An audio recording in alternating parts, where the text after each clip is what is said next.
This is the lecture number first of circular motion और इस part में हम सर्कुलर मोशन का बेसिक्स पढ़ेंगे।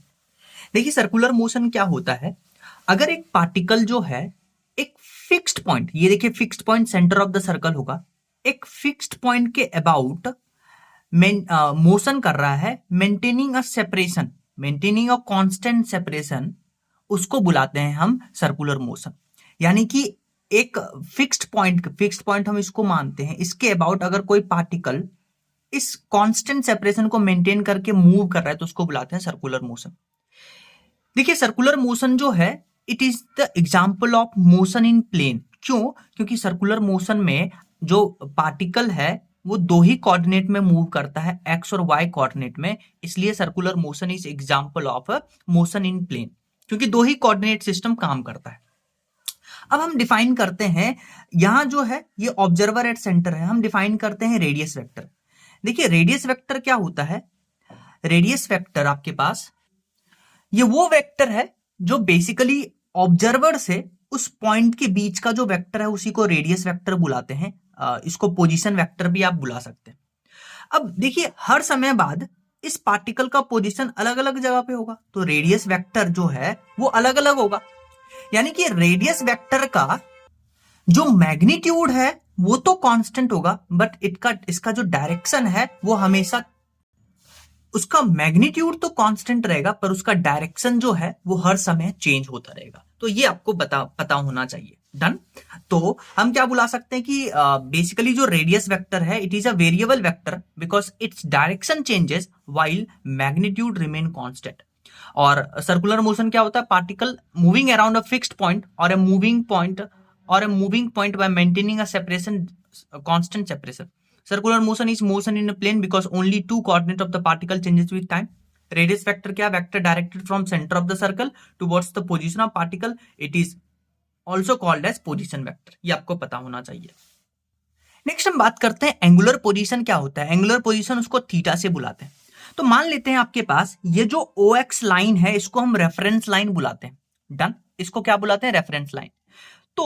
तो रेडियस वेक्टर, जैसे मान लीजिए ये पार्टिकल पी है, तो रेडियस वेक्टर रेफरेंस लाइन से कितना एंगल बना रहा है उसी को बुलाते हैं इस पार्टिकल का एंगुलर पोजीशन।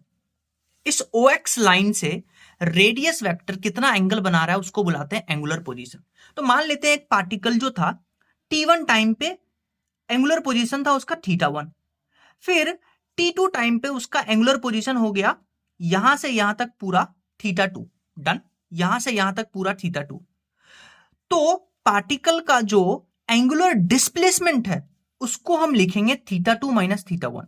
ये डेल्टा थीटा क्या है, ये डेल्टा थीटा आपके पास एंगुलर डिस्प्लेसमेंट है। क्या है, एंगुलर डिस्प्लेसमेंट है। अब आप देखिए पार्टिकल t1 टाइम में यहां था, एंगुलर पोजीशन θ1, t2 टाइम में यहां था, इस रेफरेंस लाइन से एंगुलर पोजीशन θ2 कितना है, θ2। तो आप एंगुलर डिस्प्लेसमेंट बुलाते हैं θ2 माइनस θ1। तो आप ऐसा भी तो बोल सकते हैं कि ये जो रेडियस वेक्टर है वो यहां से यहां मूव किया, यानी कि θ2 मूव किया, रेडियस वेक्टर θ2 मूव किया, तो वही तो उसका एंगुलर डिस्प्लेसमेंट है। तो हम ऐसा भी बुला सकते हैं कि एंगुलर डिस्प्लेसमेंट, देखिए एंगुलर डिस्प्लेसमेंट क्या होता है, θ2 माइनस θ1। θ2 क्या है, angular position at time t2 and θ1 क्या है, angular position at time t1। तो बेसिकली जो एंगुलर डिस्प्लेसमेंट है वो इस रेफरेंस लाइन पे डिपेंड नहीं कर रहा है, वो रेडियस वेक्टर कितना मूव किया उसके ऊपर डिपेंड कर रहा है। तो हम बेसिकली एंगुलर डिस्प्लेसमेंट को लिख सकते हैं angle through which radius vector turns and it is independent of reference line O X. अब जैसे मान लीजिए आपके पास ये रेडियस वेक्टर था इस P पॉइंट पे, अब रेडियस वेक्टर चला गया Q पॉइंट पे T1 से T2 टाइम में, तो यहां जो आर्क कवर किया उसको बुलाते हैं डेल्टा एस, और यहां जो बेसिकली रेडियस वेक्टर का जो शिफ्ट है उसी को बुलाते हैं एंगुलर डिस्प्लेसमेंट, और ये रेडियस आर के बराबर है। तो आप बोलिए, आपको पता है बेसिक मैथ से कि एंगल को लिख सकते हैं arc upon radius. Done. Angle कितना है, डेल्टा थीटा, आर्क कितना है, डेल्टा एस, और आर है रेडियस। डन। तो अब देखिए ये जो एंगुलर डिस्प्लेसमेंट है डेल्टा थीटा, रेडियस वेक्टर कितना शिफ्ट किया, angle through which radius vector turns, उसी को तो बुलाते हैं एंगुलर डिस्प्लेसमेंट। तो तो बताइए ये रेडियस वेक्टर कितने एंगल से टर्न किया, डेल्टा थीटा से, उसी को एंगुलर डिस्प्लेसमेंट बुलाएंगे। और एंगुलर डिस्प्लेसमेंट का जो यूनिट होता है वो होता है रेडियन, याद रखिएगा। और आपको पता है 360 डिग्री में 2 पाई रेडियन होता है और 180 डिग्री में पाई रेडियन होता है, तो रेडियन से डिग्री में चेंज करने में काम में आएगा। डन। अच्छा, मान लेते हैं अगर ये पार्टिकल यहां से चला, पूरा कंप्लीट सर्कल किया और वापस पी पॉइंट पे आया, तो इस केस में अगर हम angular displacement in one full rotation की बात करते हैं तो वो 2 पाई रेडियन आएगा, क्योंकि पार्टिकल यहां से चला वापस यहां पे आया तो 2 पाई रेडियन। और अगर ऐसे एन रोटेशन लिया, एक बार आया फिर 2 बार आया और एन टाइम्स आया, तो जो एंगुलर डिस्प्लेसमेंट लेंगे वो लेंगे 2n पाई रेडियन। ये आपको समझ में आना चाहिए। अब एक पॉइंट याद रखिएगा, अगर लार्ज एंगुलर डिस्प्लेसमेंट है, लार्ज एंगुलर डिस्प्लेसमेंट मतलब ये जो एंगल है, रेडियस वेक्टर जिस एंगल से टर्न किया है वो लार्ज एंगल है, तब हम बुलाते हैं कि लार्ज एंगुलर डिस्प्लेसमेंट जो है it is not a vector quantity, क्योंकि ये commutative law of vector addition को फॉलो नहीं करता है। डन। जैसे θ1 plus θ2, commutative law of vector addition क्या होता है, a plus B is equal to C plus B. तो ये अगर एंगुलर डिस्प्लेसमेंट लार्ज है तो वो वेक्टर नहीं होता है। लेकिन अगर यही स्मॉल एंगुलर डिस्प्लेसमेंट है, ये जो रेडियस वेक्टर है छोटा सा इसका एंगुलर डिस्प्लेसमेंट है, तब जो स्मॉल एंगुलर डिस्प्लेसमेंट, देखिए लार्ज एंगुलर डिस्प्लेसमेंट को डेल्टा थीटा लिखते हैं, स्मॉल एंगुलर डिस्प्लेसमेंट को डी थीटा लिखेंगे, तो डी थीटा जो होगा it is a vector quantity because it obeys commutative law of vector addition. तो याद रखिएगा ये 2 पॉइंट। अब जैसा कि मैंने आपको बोला था कि लार्ज एंगुलर डिस्प्लेसमेंट जिसको डेल्टा थीटा बोलते हैं it is not a vector quantity, लेकिन अगर यही डी थीटा लिखेंगे तो D theta small angular displacement है, तो ये वेक्टर क्वांटिटी होगा। अब वेक्टर कैसे होगा, ध्यान से सुनिए।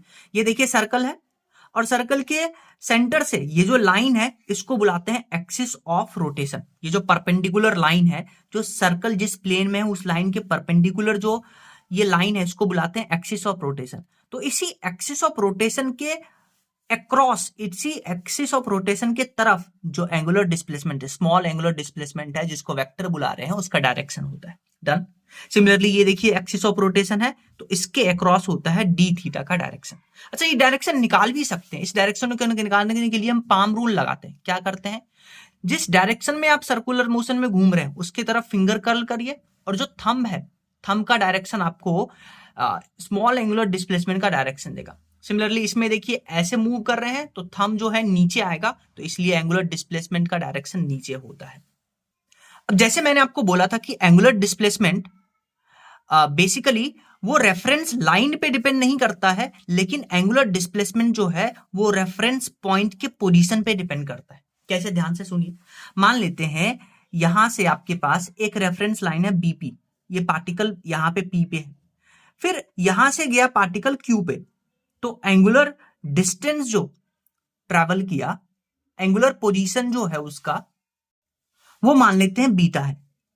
फिर अब जो रेफरेंस लाइन ले रहे हैं वो लाइन ले रहे हैं एपी, पहले रेफरेंस लाइन ले रहे हैं बीपी तो उसका रेडियस होगा आर, अब रेफरेंस लाइन ले रहे हैं एपी, तो अब इस क्यू पॉइंट पे अब जो एंगुलर पोजीशन होगा वो बुलाते हैं अल्फा, और एपी रेफरेंस लाइन के लिए रेडियस होगा 2r।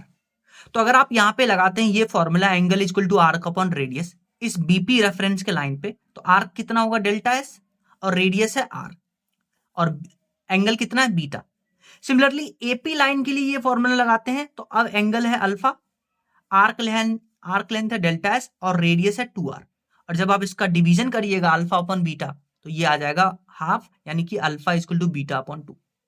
तो आप देख सकते हैं कि रेडियस वेक्टर जिस एंगल से मूव किया उसी को एंगुलर डिस्प्लेसमेंट बुलाएंगे। तो एंगुलर डिस्प्लेसमेंट रेफरेंस लाइन पे डिपेंड नहीं कर रहा, वो रेफरेंस पॉइंट पे डिपेंड कर रहा है, इस पॉइंट के अक्रॉस बीटा और एपी के अक्रॉस। तो इसमें देखिए ये रिलेशन आ गया। तो ए और बी क्या है, यहां पे रेफरेंस लाइन है, ए और बी क्या है, रेफरेंस लाइन है। देखिए नेक्स्ट आता है एंगुलर वेलोसिटी, जिसको ओमेगा से रिप्रेजेंट करते हैं। देखिए एंगुलर डिस्प्लेसमेंट किस रेट से चेंज हो रहा है टाइम के रेस्पेक्ट में, उसी को बुलाते हैं एंगुलर वेलोसिटी। अब जैसे आप काइनेमेटिक्स में भी पढ़ते थे, एवरेज वेलोसिटी होता था और आपके पास इंस्टेंटेनियस वेलोसिटी होता है। सिमिलरली यहां एंगुलर वेलोसिटी में एवरेज लगाएंगे और इंस्टेंटेनियस लगाएंगे। तो एवरेज एंगुलर वेलोसिटी जो होता है it is not a vector quantity, याद रखिएगा, बिकॉज डेल्टा थीटा जो है, जो कि लार्ज एंगुलर डिस्प्लेसमेंट है, वो वेक्टर नहीं होता है, इसलिए average angular velocity it is not a vector quantity. और एवरेज एंगुलर वेलोसिटी को डिफाइन करने का तरीका net angular displacement, large angular displacement upon total time. Done. तो एवरेज एंगुलर वेलोसिटी हो जाएगा delta theta upon delta T. It is not a vector quantity, याद रखिएगा, क्योंकि डेल्टा थीटा जो है लार्ज एंगुलर डिस्प्लेसमेंट है, ये वेक्टर नहीं होता है, इसलिए ये भी वेक्टर नहीं होगा। तो डेल्टा थीटा को लिख सकते हैं theta two minus theta one. Theta two क्या है? Angular position at time T two. Theta one क्या है? Angular position at time T one, और T two minus T one. तो ये देखिए angular velocity, average angular velocity का जो यूनिट होगा वो होगा रेडियन, थीटा का यूनिट होता है रेडियन अपॉन सेकंड, रेडियन पर सेकंड, और रेडियन होता है डायमेंशनलेस, तो इसका डायमेंशन होगा m0 l0 t to the power -1। Done. Similarly अगर हम बात करते हैं instantaneous angular velocity, instantaneous angular velocity हो जाएगा d theta upon d t. अब आप देखिए ये जो एंगुलर वेलोसिटी है स्मॉल है, स्मॉल है तो ये वेक्टर होता है, तो इंस्टेंटेनियस एंगुलर वेलोसिटी जो होगा ये भी वेक्टर होता है, वेक्टर होता है, और इसका जो डायरेक्शन होता है वो एक्सियल वेक्टर के अलोंग होता है, ये अभी हमने बात किया था। तो ओमेगा एवरेज अगर लिखते हैं तो वो होता है delta theta upon delta T, और ओमेगा इंस्टेंटेनियस लिखते हैं तो वो होता है D theta upon d T. ये वेक्टर नहीं होता है और ये वेक्टर होता है। अब देखिए जो आपके पास एंगुलर वेलोसिटी है ओमेगा, ओमेगा को क्या बुलाते हैं? Angular velocity.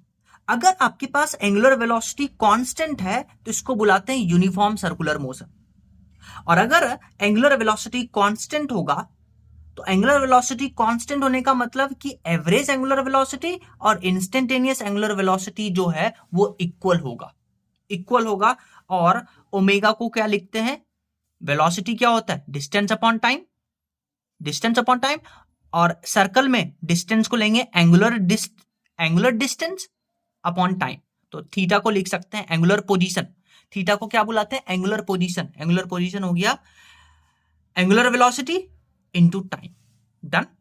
अच्छा, जैसा कि मैंने आपको बोला था कि जो डेल्टा थीटा है वो रेफरेंस लाइन पे डिपेंड नहीं करता, रेफरेंस पॉइंट पे डिपेंड करता है।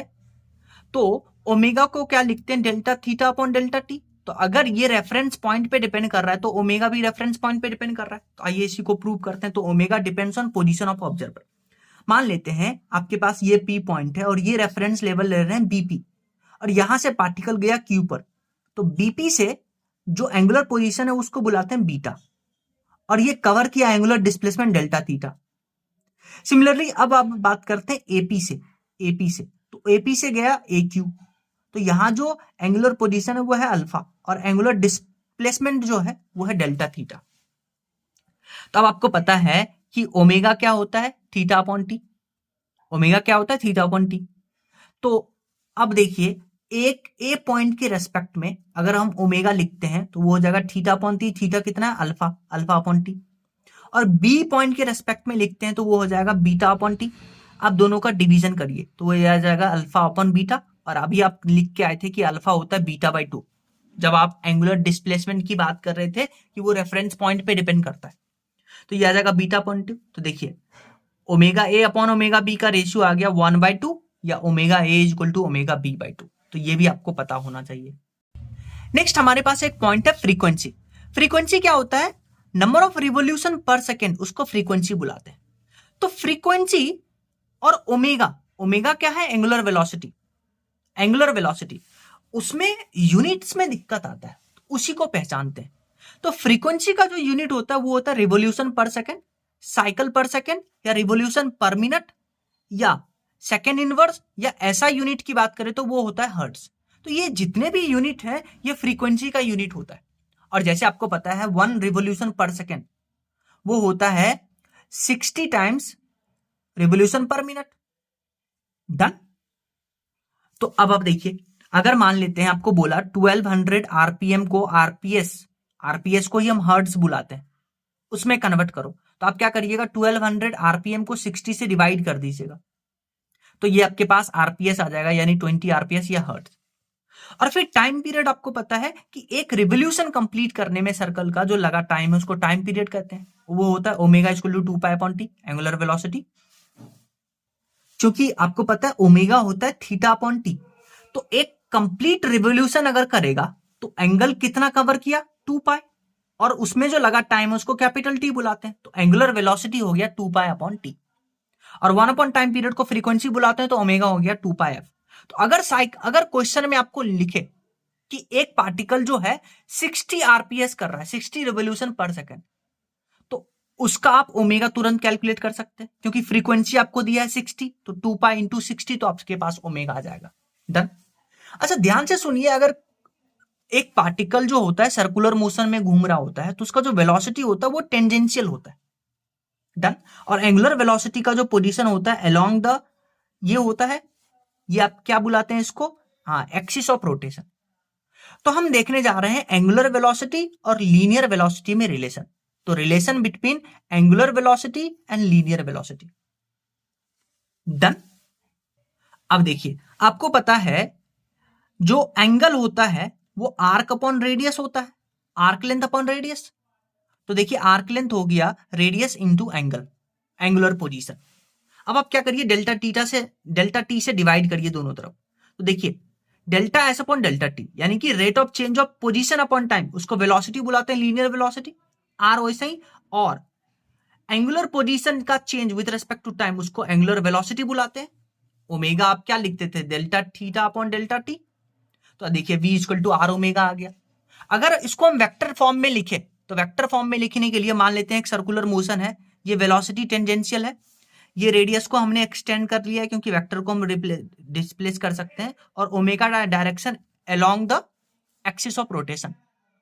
तो जो लीनियर वेलोसिटी और एंगुलर वेलोसिटी में रिलेशन होता है वो होता है v is equal to omega cross R vector. इसको इसी लाइन में याद रखिएगा, omega cross R vector. Done.